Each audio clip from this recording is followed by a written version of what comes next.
Estamos nos estúdios da R-Mix, em nossa cidade de Castro, e iniciando o 11º episódio do podcast do SECOM Paraná Castro Região, o antigo Sindicastro, Sindicato Empresarial do Comércio Varejista de Castro, Carambeí, Piraí do Sul, Jaguariaíva e Araputi. E neste 11º episódio estamos aqui com o diretor comercial do SECOM, Jameson, e estamos recebendo com muita alegria, obrigado pelo convite, o Marcelo Dovsota, membro dessa tradicional família Dovsota de nossa cidade, e que tem em nossa cidade o Laboratório de Análises Clínicas Dovsota. Obrigado, Marcelo, Jameson. Obrigado. Bom, é com imensa satisfação que recebemos aqui ele, que já é mastermind, já é nosso colega aí já há algum tempo, nosso parceiro, nosso associado, né? Então seja bem-vindo, Marcelo. Conta um pouquinho para nós sobre você, sobre a tua empresa. Então, eu que agradeço o convite, né? Estar aqui presente, participando de um podcast, o primeiro podcast que eu estou participando. Que legal. Quem sabe perco o medo aí de falar em rede social, né? Mas é um prazer estar aqui, é um prazer participar de um evento desse, porque sempre é bom você divulgar, falar as coisas. Então eu agradeço imensamente o convite e me coloco à disposição para, de repente, sanar algumas dúvidas ou a gente conversar, bater um papo aí tranquilamente. Show de bola. Bom, o Eurico já falou aqui que é tradicional, né? Eu estou chegando agora na cidade e faz um ano e pouco que estou trabalhando, estou aí como consultor, diretor comercial do SECOM e consultor do Mastermind. Conta um pouquinho para mim, e às vezes tem alguém aí na cidade que não conhece ainda, né? Como que surgiu o laboratório? Então, o laboratório ele surgiu, na verdade, meu tio, irmão da minha mãe, o Luiz Pianovski, ele montou aqui em Castro uns 3 ou 4 laboratórios. Ele montava, vendia, ou fechava, montou farmácia, então ele era bastante empreendedor. Mas ao mesmo tempo que ele era empreendedor, ele acabava logo mudando, assim, muito dinâmico, acabava mudando de rumo e fazia outra coisa, então ele foi mudando. E daí eu entrei na faculdade em 86, na metade de 1990 eu me formei. Ontem. Faz pouquinho tempo, né? E daí, no ano de 1990, em fevereiro, ele montou o laboratório que levava o sobrenome dele, né? Da minha mãe, Pianovski. E em setembro, inclusive agora dia 18, é o aniversário do laboratório. Olha que bacana. São segunda-feira agora, 33 anos de laboratório. Vai ter bolo pra gente lá? Dá, vai ter uma coisinha diferente lá. Então, em fevereiro ele montou esse laboratório e foi tocando. E eu fazendo estágio do último período da faculdade, foi até metade do ano quando eu me formei, e já comecei a trabalhar com ele, fazendo alguns estágios. E um pouco eu trabalhava aqui, eu ia para a faculdade terminar o curso, né? E quando chegou ali, quando eu me formei, não tinha o que fazer, claro, né? Procurando emprego, mas fui até para Londrina, eu tenho parentes lá em Londrina, distribuí uns currículos para lá. E voltei. Quando voltei, em setembro ele resolveu vender. Daí nós éramos a bola da vez, né? Então vamos dar um jeito de comprar. Naquela época, quem era mais antigo, eu lembro que meu avô falava isso, né? Mas o telefone custava muito caro, as linhas telefônicas, né? Então entrou um carro, entrou em linha telefônica, enfim, fizemos um bolo e acabei comprando o laboratório dele. E de lá para cá ficou a minha responsabilidade. Aí no começo do ano de 91, no caso, eu mudei o nome, porque o CNPJ era o nome dele, eu precisava fazer a alteração, eu acabei mudando, e aí como segui a mesma linha, né? Era Pianovski, que era o sobrenome dele, falei, vou colocar o meu sobrenome, então ficou Dovsota. E de lá para cá a gente vem aí. E hoje vocês são em quantos lá no laboratório? Então eu tenho 10 funcionários. 10 funcionários, 10. Que legal, é um time, né? É um time. Dá pra marcar um futebol lá, já dá um time do salto da mas é feminino, né? Só se for feminino. Claro, as mulheres estão jogando melhor que os homens ultimamente lá, a Copa do Mundo, elas deram um show. Então, eu tenho 7 funcionários aqui em Castro e tenho uma unidade de coleta em Piraí do Sul. Que bacana. Lá eu tenho 3 funcionários, então totaliza as 10. Show. E questão assim do trabalho, qual que é o carro-chefe? O que vocês fazem lá? O que o laboratório oferece para a população de Castro hoje? Então, o laboratório é de análises clínicas. Nós trabalhamos com os materiais biológicos, né? Sangue, fezes, urina, secreções, esperma, secreção uretral, vaginal, todo material biológico nós fazemos análise. Que bacana. E aí se envolve mais de 1000 exames que podem ser feitos, né? Existe um rol muito grande. Até os mais complexos vocês fazem? Os exames mais complexos, que nós não temos condições de absorver dentro do laboratório, nós temos um laboratório de apoio, que é lá em Curitiba, Na verdade, é São José dos Pinhais, né? Certo. E ele é um laboratório só, exclusivamente apoio. Então, as amostras nossas saem daqui, o que nós coletamos pela manhã, em torno de 3, esse horário mais ou menos, agora 3 horas, o motorista está passando lá, e ele leva as amostras até Curitiba. Entendi. Então não precisa sair daqui e correr para Curitiba. Não. Olha que bacana, é uma comodidade, né? Sim, e é muito rápido, por nós estarmos perto de Curitiba. Nossa amostra chega em torno de 6 horas, 6h30, em Curitiba, 7 horas, vamos dizer, e entra na rotina, já no dia seguinte, aliás, nem no dia seguinte, às vezes meia-noite já tem resultado pronto. Que bacana, olha só, muito rápido. Muito rápido. Marcelo, quais são os profissionais que trabalham com você, especificamente? Então, profissional, assim, de nível 3º grau, eu tenho uma bioquímica que trabalha comigo, que é a Larissa. Eu sou bioquímico, e aí eu tenho profissionais que são não tem curso superior, não há necessidade. Então tem lá técnico de laboratório, tem recepcionista, pessoal mais de trabalho não tão especializado em termos de faculdade, não há necessidade. Os treinamentos para esse pessoal são feitos até internamente mesmo. Marcelo, nós tivemos recente não sei se foi regulação ou lei RC 786/2023. O que significa essa resolução? Então, o laboratório de análises clínicas, assim como muitos estabelecimentos de saúde, quem rege o que nós devemos fazer ou não dentro do laboratório é o governo, né? Às vezes a gente fala, né, que o governo deveria interferir menos, né, deixar mais livre. Mas são resoluções, claro que existem normas, porque se você deixar também de qualquer jeito, tem pessoas que não vão fazer o que precisa, o mínimo necessário. O que essas normas elas dizem? Elas dizem que você tem que ter o mínimo, né? Controle de qualidade, alguns requisitos em termos de... Vocês vão fazer um exame lá no laboratório, eu tenho que ter documento, tenho que ter uma identidade, enfim, alguma coisa que identifique, né, para que não haja falsidade no caso. Então, tem algumas normas que estão lá dentro. Como é que deve ser o laudo, o que tem que conter nesse laudo, a assinatura, enfim, vários itens, né? Um dos principais que a gente sempre fala é o controle de qualidade, que isso é exigido. E se você pensar bem, o mínimo que o laboratório tem que ter é um controle de qualidade efetivo. Porque se você não tiver um controle de qualidade, você não sabe como é que está sendo a análise. Você pode estar errando porque você não fez um controle, você não sabe se o teu equipamento, vamos supor, está funcionando. E o controle de qualidade ele serve para isso, para que você estabeleça que o equipamento está ok, então o resultado do paciente vai estar ok. Que legal, entendi. E aí tem outras questões, agora recente com essa RDC, abriu-se uma brecha para que as farmácias façam exames. E tem dois lados, sempre as coisas têm dois lados, né? Porque, na verdade, nós somos exigidos muito dentro do laboratório. E aí eles abrem uma certa facilidade para que as farmácias façam. Mas a farmácia, na verdade, ela vai fazer um teste rápido, um teste de triagem. E o que às vezes não divulgam muito é isso.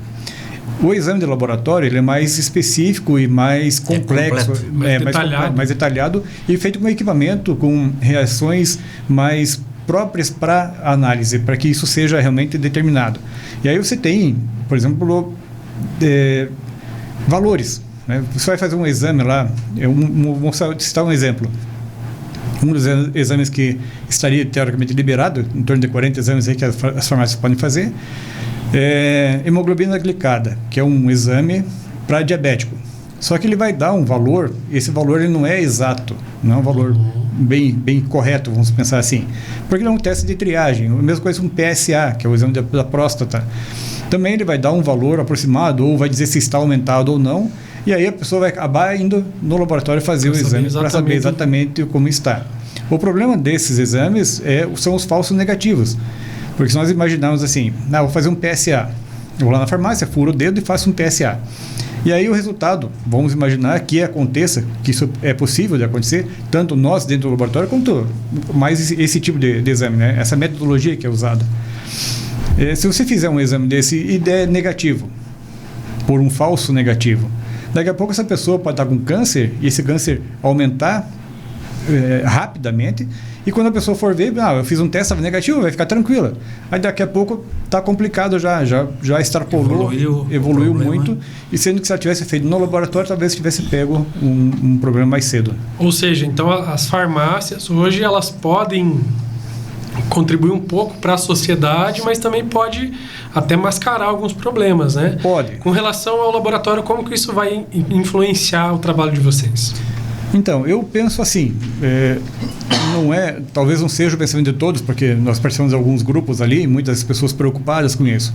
Mas eu vejo isso que eu falei, porque às vezes o que pode acontecer é você ter um resultado talvez não tão adequado, e aí você libera esse resultado e o paciente vai ter que vai fazer no laboratório. Então ela vai acabar gastando 2 vezes, porque ela vai fazer um teste de triagem e esse teste talvez não seja o resultado que o médico está esperando ou que ele não gostaria daquele resultado, porque nós trabalhamos junto com o médico, né? E se o médico não estiver adequado para ele, o que vai acontecer? Ele vai mandar no laboratório. Então quem vai ser penalizado vai ser o usuário. Entendi. Marcelo, remédios influem no resultado de um exame de laboratório? Até uma aspirina pode influir no resultado? Então, alguns remédios sim, alguns remédios têm uma influência maior.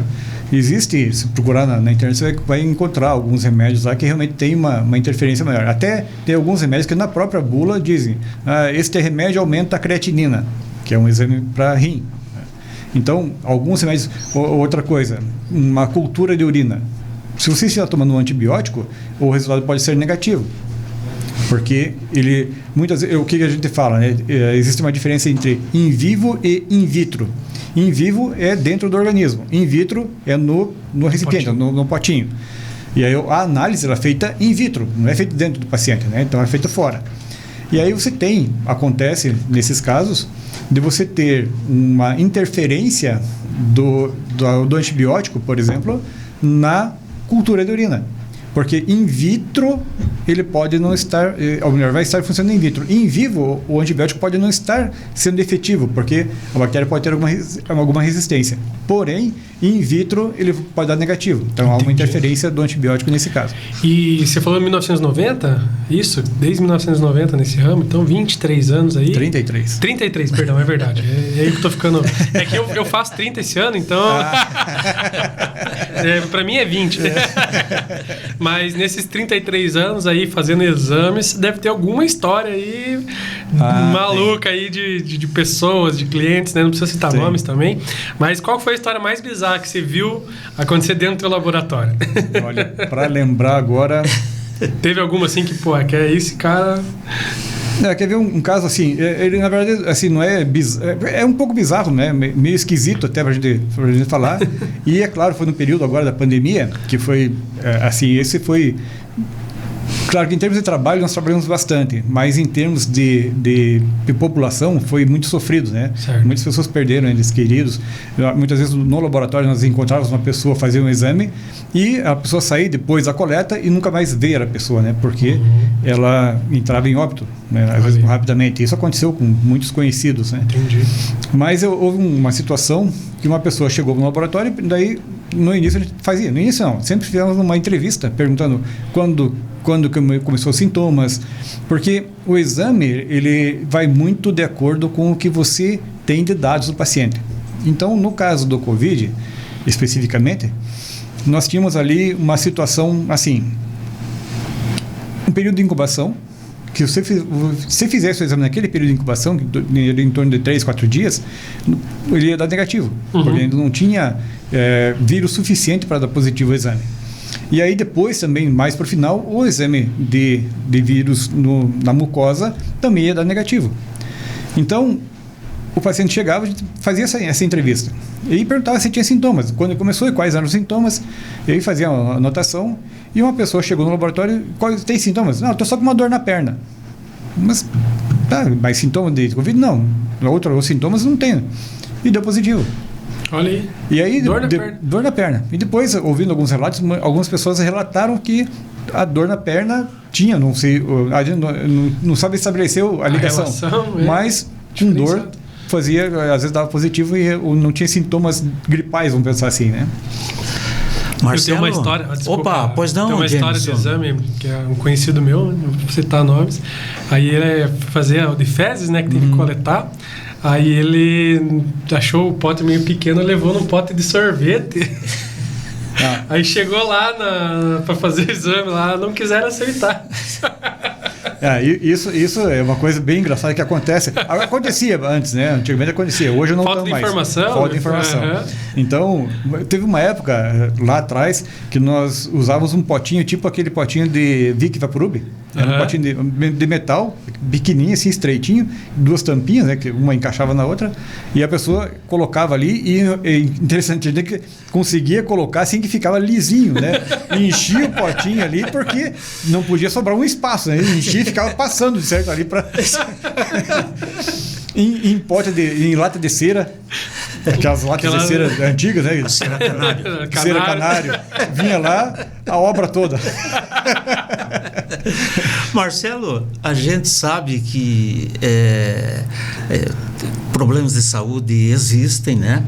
E é assim, incrível como às vezes dá-se mais atenção, tem, claro, o Covid, por exemplo, né? Mas quantos outros tipos de doenças existem, HIV, nessas linhas, né? Então tem muita coisa que o pessoal aparentemente esquece, mas que existem. Tipo, agora a grande imprensa não está dando grande destaque, mas a guerra da Rússia lá com a Ucrânia, a invasão, continua. Como que está essas situações de um modo geral, digamos assim? Então, nós não temos a estatística. Quem faz isso é a vigilância sanitária, né? A epidemiológica, na verdade. Nós fazemos a notificação. Então, nessa tua linha, Eurico, o Covid, por exemplo, além do volume de exames que nós tínhamos, nós obrigatoriamente tínhamos que fazer a notificação. Algumas doenças têm isso, notificação compulsória. Ou seja, eu não tinha liberdade para escolher, não, esse eu vou notificar, esse eu não vou. Todos os exames de Covid positivos ou negativos nós tínhamos que notificar. E aí, pegando isso, tem várias doenças, HIV, dengue, sífilis, enfim, tem um rol de várias doenças que são de notificação compulsória, ou seja, nós somos obrigados a lançar. Porém, nós teríamos, vamos pensar assim, um levantamento, uma estatística de dentro do meu laboratório. Agora, se você quer a cidade como está, ou a região, aí você entra no site da prefeitura, no departamento de epidemiologia, e com certeza devem ter os números lá, porque nós somos obrigados a notificar. Então, algumas pessoas até, quando a gente fazia o exame, ficavam, não, mas me ligaram como assim, querendo brigar conosco, e nós informamos, né? Nós somos obrigados a informar, não é uma condição de escolha, é obrigatório e pronto. E interessante, né, falando um pouquinho de obrigatoriedade, de exames e tudo mais, muitas pessoas acreditam que só devem fazer exame quando o médico pede. Não é isso? Eu vejo que isso é muito comum, né? Só aparece no laboratório se alguém mandar, se o médico solicitar. Nesse tipo de situação, qual dica você dá para as pessoas terem um cuidado maior? Assim, quais são os tipos... São 2 perguntas, né? Quais são as dicas para ter um melhor autocuidado com relação aos exames, quais fazer? E quais que a pessoa pode fazer, assim, por conta própria? Que deve ter alguns exames que ela pode ela mesma solicitar e fazer, e se tem alguma coisa que vocês orientam também com relação ao tipo de resultado, a leitura do exame, como que é isso hoje, Marcelo? Então, a questão de solicitação de exames, nós ainda estamos num país livre, né? Então você tem liberdade para fazer o exame que você quiser fazer. Na verdade, não existe impeditivo nenhum. Olha só, interessante. Desde que você chegue lá e demonstre, saiba o que você quer fazer, né? O problema muitas vezes é que a pessoa quer fazer exame e ela não sabe o que ela quer fazer e não sabe por onde começar. Claro que o caminho natural seria o médico primeiro, depois o laboratório, porque o médico vai direcionar os exames para que não seja feito exame desnecessário ou exames que talvez não vão agregar no caso do paciente. Faz sentido. O médico, através de uma anamnese, da consulta, ele vai dizer, não, tua suspeita é isso aqui, vamos pedir. Claro que tem exames que são de rotina, mas ele vai para descartar algumas coisas no exame de rotina, mas ele vai direcionar também alguns exames para algumas coisas que sejam mais interessantes, né? Sejam mais viáveis do ponto de vista clínico. Então, Se você quer fazer, por exemplo, um exame de rotina, não tem pedido médico, aí nós temos duas situações. Primeiro, se você tem convênio e quer usar o convênio, aí você tem que ter pedido médico, porque o convênio não aceita a livre escolha dos exames. Para que eu faça pelo convênio, eu tenho que ter um pedido médico, senão o convênio não vai fazer o pagamento dos exames para mim. Certo. Então, essa é uma situação. Claro que você pode chegar no laboratório, não, eu quero fazer os exames. Tudo bem, se quer fazer, mas eu tenho convênio. Tá, mas aí eu não posso fazer pelo convênio, eu vou fazer particular. Ok. Ou, se ele falar que quer deixar... Daí, normalmente, as pessoas não querem fazer, porque como ela tem convênio, ela já paga por convênio, então ela não vai querer fazer particular. Agora, o paciente particular, ele pode chegar a qualquer momento e querer fazer. Nós recomendamos, quando é nesse tipo de situação, alguns exames básicos, né? Hemograma, a glicose. Então, o hemograma é um exame geral, que dá um panorama de anemias, infecções, leucemia. Esse exame, ele até tem uma situação engraçada, porque as pessoas falam, não é que as pessoas falam, o nome do exame chama hemograma completo. Hemograma completo porque, até fazendo um parênteses com relação, eu já volto na questão dos exames, mas o hemograma completo, ele tem três grupos de células que ele avalia. São as células vermelhas, os eritrócitos, as células brancas, os leucócitos, e as plaquetas. Então, são 3 grupos de células sanguíneas que nós temos na circulação. E o hemograma, lá atrás, ele não tinha... Os equipamentos eram mais precários, eram menores e a contagem das células era menor. Então, o hemograma, às vezes, ele não era completo. O laboratório liberava parcialmente essas células. Entendi. E aí surgiu o nome de hemograma completo.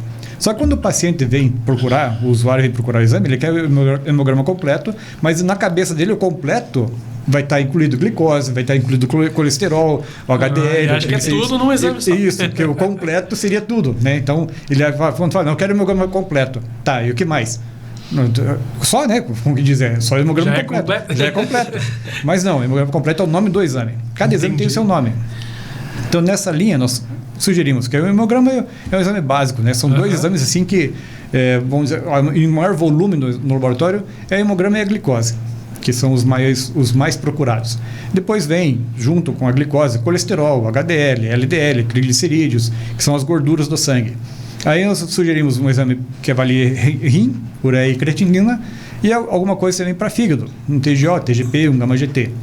Basicamente, esses exames são um check-upzinho básico, que né? você recomenda. E qual frequência de que eles têm, que seria indicado assim, para fazer sem o médico? Digamos, eu não quero ir no médico, não estou com sintoma, mas eu quero dar uma olhadinha como é que eu estou. Vamos pensar, fazer uma comparação aqui. Um carro, de quanto em quanto tempo você faz a revisão? Boa. Quer dizer, nós somos uma máquina. Sim. Nossa máquina é uma máquina viva, mas é uma máquina. E o funcionamento do nosso corpo é perfeito. Claro que se você não tem sintomas, é jovem, vamos imaginar que a cada ano, uma vez por ano, seria o suficiente. Porque de um ano para o outro isso pode mudar. Sim. Dependendo da tua alimentação, da tua, condição, isso pode haver uma mudança. Se é mais jovem, pode ser a cada 2 anos, vamos imaginar. Com o passar do tempo, deve-se encurtar isso, né? O ideal é que seja encurtado. E aí, também, com a idade, entram outros exames, que são, assim, tem que ter um pouco mais alerta. O exame do PSA, da próstata, né? A partir dos 40 anos, ele já é meio que obrigatório. E exames de tireoide também não precisa ser com tanta frequência, o TSH, um T4 livre, não com tanta frequência, não há necessidade, mas também é aquela coisa, desde que esteja tudo bem. Começou a sentir alguma coisa diferente, daí a coisa muda, né? Aí você já tem que fazer com mais frequência.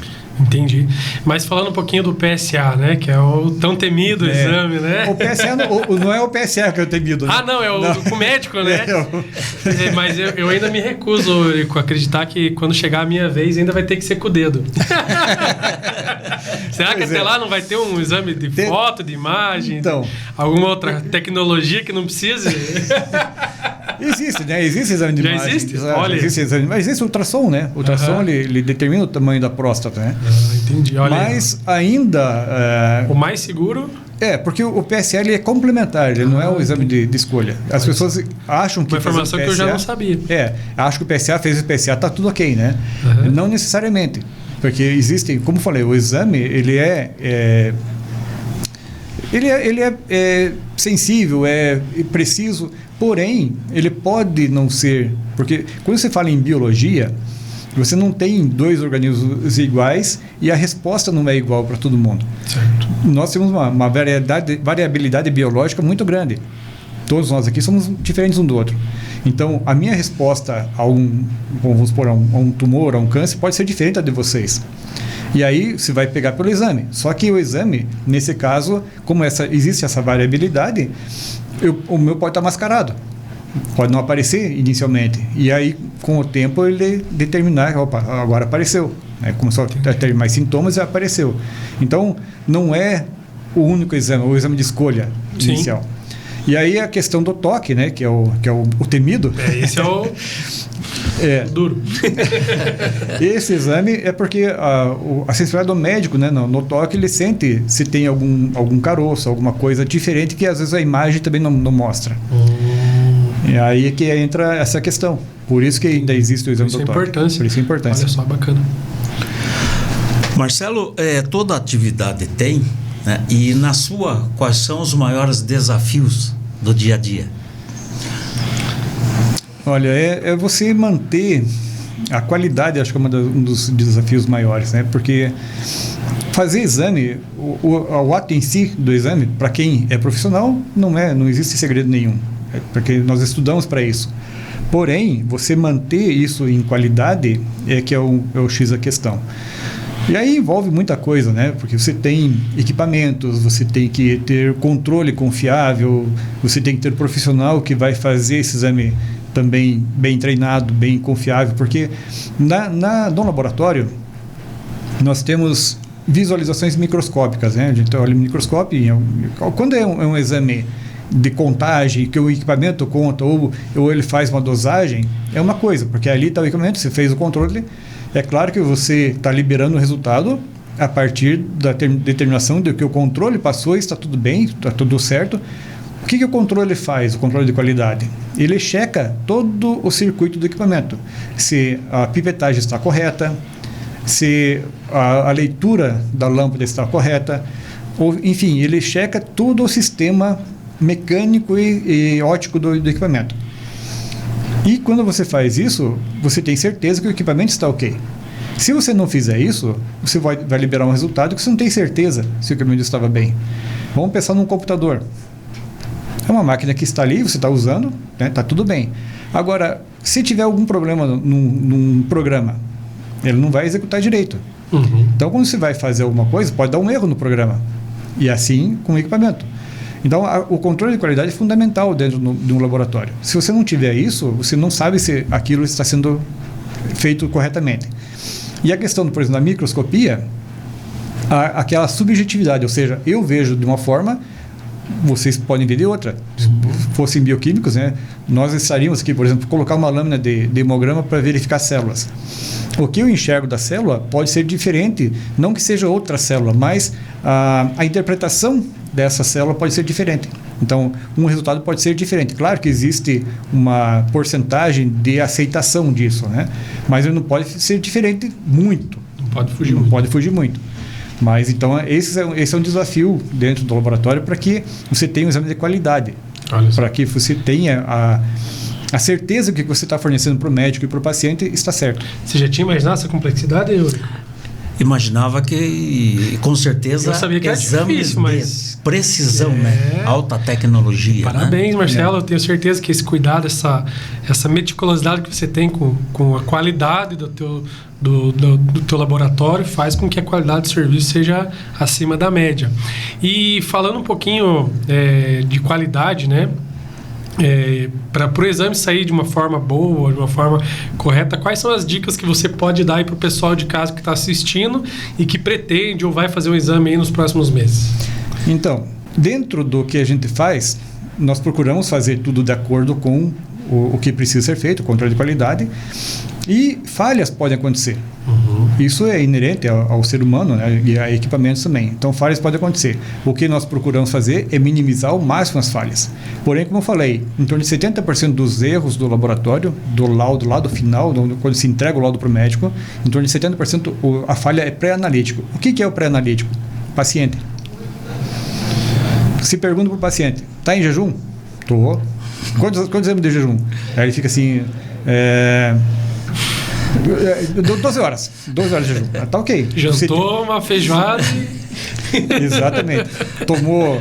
Estava no churrasco, tomou uma cerveja, tomou whisky, enfim, veio no dia seguinte fazer exame do laboratório. Eu tenho um caso, até lembrando de casos, né? Infelizmente já faleceu. Claro que não vou citar nomes, mas ele já faleceu. Mas aconteceu um caso bem interessante. Ele fazia exames periódicos, assim, a cada ano ele fazia exame e sempre dava normal os exames deles. Não tinha, assim, nada, glicose normal, colesterol normal, tudo certinho. E um belo dia lá ele veio fazer exame, tudo alterado. Glicose alterada, colesterol alterado, triglicerídeos alterado, HDL. Eu falei, nossa, o que aconteceu, né? Como é que aconteceu isso?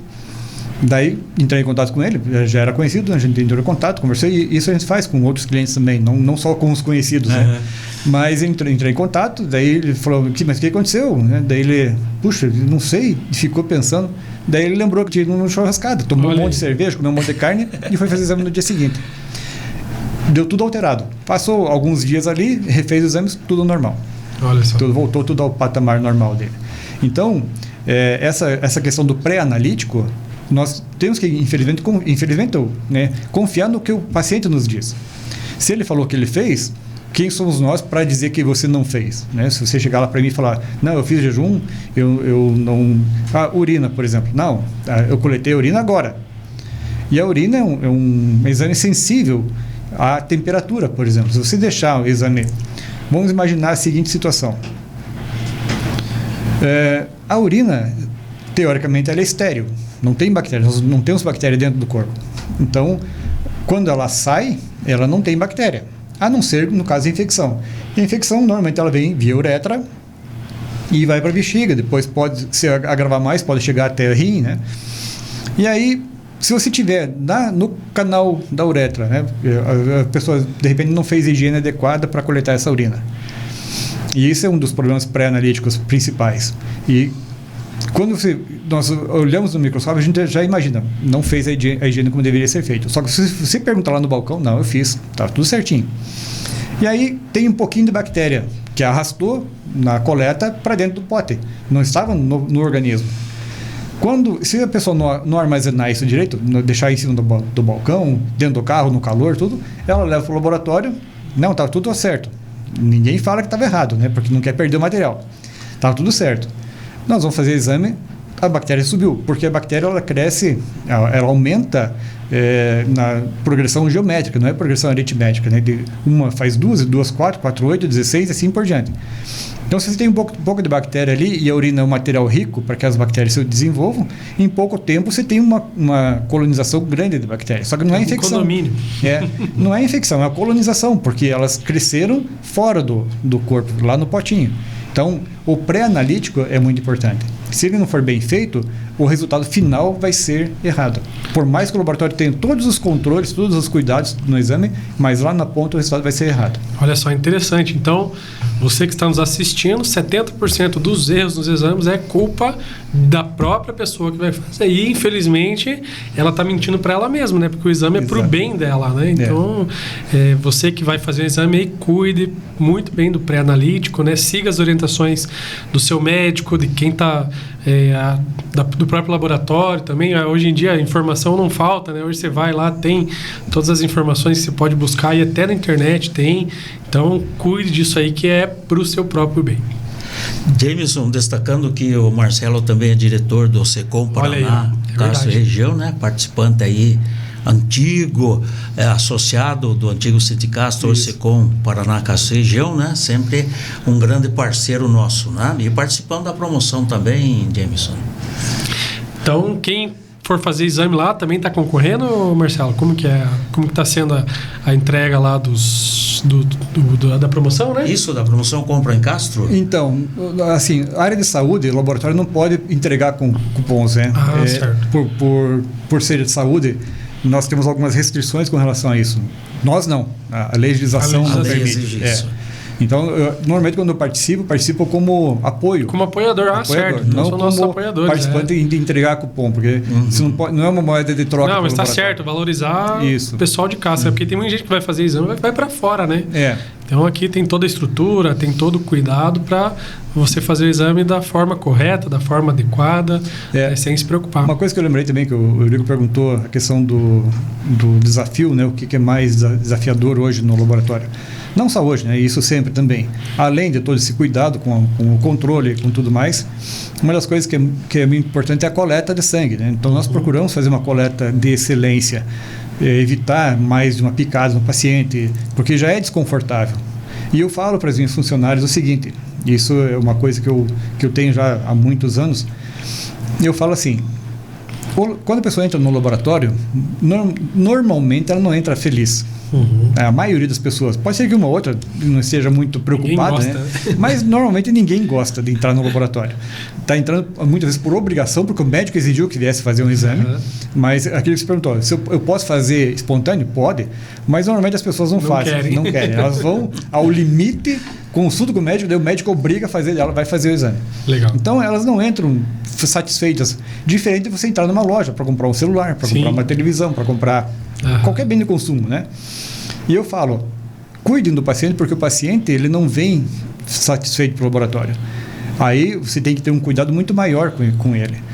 E a coleta, se você entra já com uma restrição, vamos dizer assim, uma preocupação, tem pessoas que são mais, não diria afetadas psicologicamente, mas assim, tem uma questão um pouco mais preocupada, né, com o que está fazendo. E algumas são mais tranquilas, mas tem muitas pessoas que vão fazer o exame e ela fica preocupada, o que vai dar o meu exame? E ela não desliga enquanto ela não tiver o resultado. Então, a pessoa já entra apreensiva. Outra situação é criança, né? Chega os pais já preocupados, como é que vão judiar do meu filho, o que vai acontecer. E aí, até você ter esse resultado, a pessoa está ali preocupada, ela não está tranquila dentro do laboratório. Sim. Então, é uma situação assim que eu falo, tem que cuidar muito do paciente, os funcionários cuidar muito, porque... E hoje, tem mais um detalhe, né? Hoje em dia você pega o resultado pela internet. Então, se você não cuidar desse paciente na hora que ele chegar, não tiver um bom atendimento, uma atenção, uma coleta, procurando fazer uma coleta de excelência, que, como eu falei, a coleta de sangue já é traumática, e as pessoas não gostam de levar uma picada. Imagina levar 2, 3. Imagina. Então, nós temos que localizar. Eu sou testemunha do bom atendimento do laboratório do Afsota. Marcelo, digamos, a pessoa nervosa vai influir no exame de coleta? Não. Tem alguns exames, dependendo do nível, já aconteceu, nós tivemos assim, casos de, por exemplo, criança, muito estresse, porque não sabe o que vai acontecer, aquelas crianças mais estressadas, às vezes já vem de processo de coleta, porque vamos pegar um diabetes juvenil, né? A criança já vem com um problema e faz exame periodicamente, então ela não se acostuma a coletar. E cada vez que vai coletar é um estresse. E nós tivemos casos assim, acho que uns 2 ou 3 casos que eu lembro, da criança chorar muito, estar muito estressada, e você faz um exame de glicose, a glicose dá alta. Olha só. Por reação do próprio estresse. Interessante. Então, se tem um resultado, pode acontecer um resultado. Outra coisa, antigamente o pessoal ia coletar e dá uns tapas na veia, para saltar a veia, dizendo, para saltar a veia. Não se faz isso, porque nós temos células sanguíneas que ficam aderidas ao vaso sanguíneo, à veia, e quando você bate, você solta isso. E a hora que você coleta, você aspira essas células que não estariam circulando. Então, você pode aumentar alguns parâmetros ali por atitudes, às vezes, erradas na hora da coleta. Entendi, interessante. E no caso de pacientes que não têm a condição de ir até o laboratório, vocês têm algum serviço que... Temos coleta domiciliar. Sempre que o paciente precisa, nós temos... disponibiliza para o paciente isso, né? Hoje tem várias coletas domiciliares. Eu tenho no laboratório ali, que é aqui em Castro, lá em Pireta eu não tenho isso, né? Mas aqui em Castro eu fiz o que a gente chama de coleta no carro, quase como um drive-thru. Olha. Então, a minha garagem ali, a garagem da minha casa, né? A pessoa entra, tem ali um espaço, é bem amplo o canto ali, e o carro entra, nós fechamos a garagem e fazemos a coleta no carro. Então, se a pessoa se deslocou, teve o trabalho de se deslocar, porque tem pessoas que têm dificuldade para sair e entrar do carro. Então, pode ficar dentro do carro. Atendimento diferenciado. E esse trabalho mais a domicílio é mais para quem não pode mesmo ou qualquer um pode solicitar? Qualquer pessoa pode solicitar. A pessoa está com vergonha, não quer ir lá, vocês vão até a casa. Bacana. Se a pessoa solicitar a coleta em casa, nós vamos, independente da situação, da condição, né? Bacana. A maioria hoje são pessoas que não têm mais dificuldade mesmo para sair. Acamados, o idoso e tudo mais. Mas, se precisar, qualquer pessoa que queira, a gente vai. É uma comodidade, né? É uma comodidade. Bacana. Inclusive, até eu vi esses dias foi uma postagem de algum laboratório, não lembro o que foi exatamente, mas que colocou assim que o carro não é caracterizado, ou seja, não tem adesivo, né, do laboratório. Porque daí também é aquela coisa, tô com vergonha, que você falou, né, não tô com vergonha de ir ao laboratório. Aí você chega o carro todo adesivado, o laboratório. O que aconteceu? O vizinho fala, o que aconteceu, né? Será que está doendo? O que está acontecendo, né? Então, não adiantou a pessoa ficar tendo vergonha, sendo que vai ficar exposta, teoricamente, do mesmo jeito, né? Sim, faz sentido.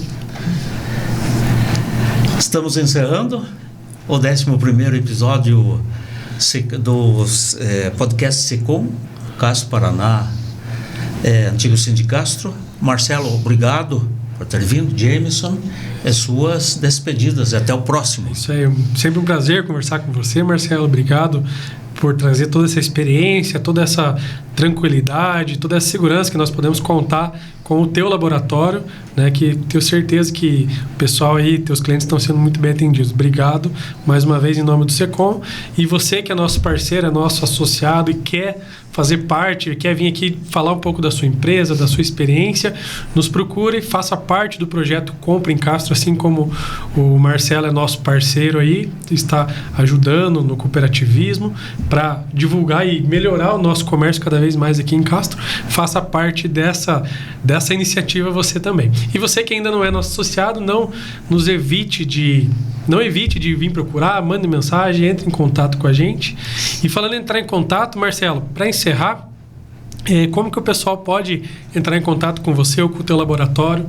Pode falar ali o endereço, onde que é, telefone, dá para mandar mensagem no WhatsApp, no Facebook? Não, como que... Eu não lembro de cabeça, mas dá. Não, tranquilo. Então, aproveitar esse momento do encerramento, hoje, agradecer aos nossos clientes, aí há 33 anos. Eu tenho cliente, isso é uma curiosidade também, né?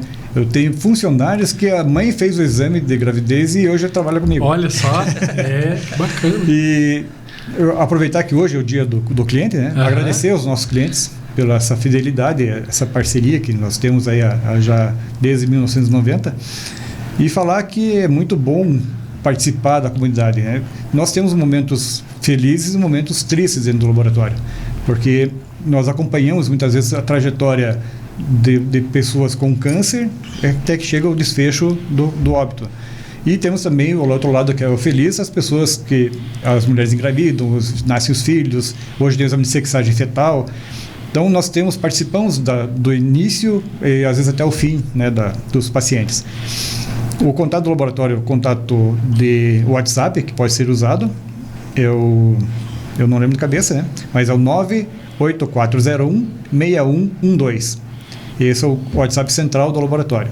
O endereço é a Rua do Dr. Jorge Xavier da Silva, 1098, próximo à rodoviária, quase em frente à rodoviária. Eu até brinco com essa questão de estar à frente da rodoviária, o pessoal fala que a frente é lá embaixo, onde para o ônibus. Fala, não, a frente da rodoviária é em cima. Em cima.